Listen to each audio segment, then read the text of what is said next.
Gentleman yields back. Mr. Lyons, who benefits? That seems to me to be the fundamental question, right? Who benefits?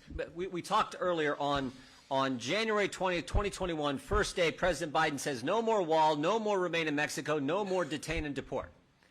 And the result, Sheriff told us what the result is. I think from his testimony he said 2 years ago this was the safest border county in the country. Today we have what's been described here in the last 2 hours.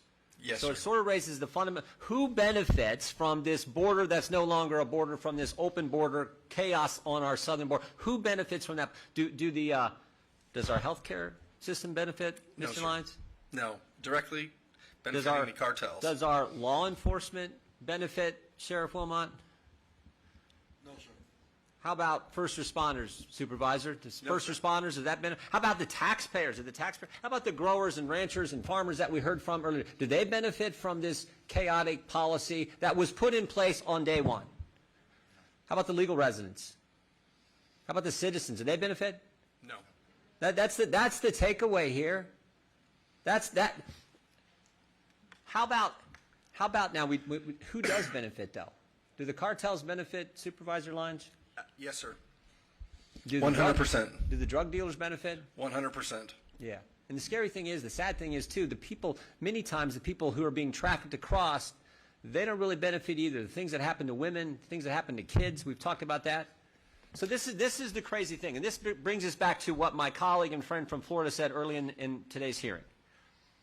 I don't think they're going to change. I don't think Joe Biden's going to change, because any administration that puts in policies that harm the citizens, harm law enforcement, harm the taxpayers, harm the farmers, harm the ranchers, harm everyone, it seems, and only benefit the bad guys, the cartels and drug dealers, I don't know that they're going to change without a fight. And Mr. Chairman, I think that it's good to remember that the source of all fentanyl, and that's being shipped directly from China to the cartels to come and poison the people of the United States. Yep. And here's, I would just add this to it as well. And this was in your testimony, Supervisor. In your testimony, you were asked by, I believe, by Mr. Gates, I think you said Secretary Mayorkas lied to your face. That was your testimony here today, under oath, here today. You took the oath when we swore you in.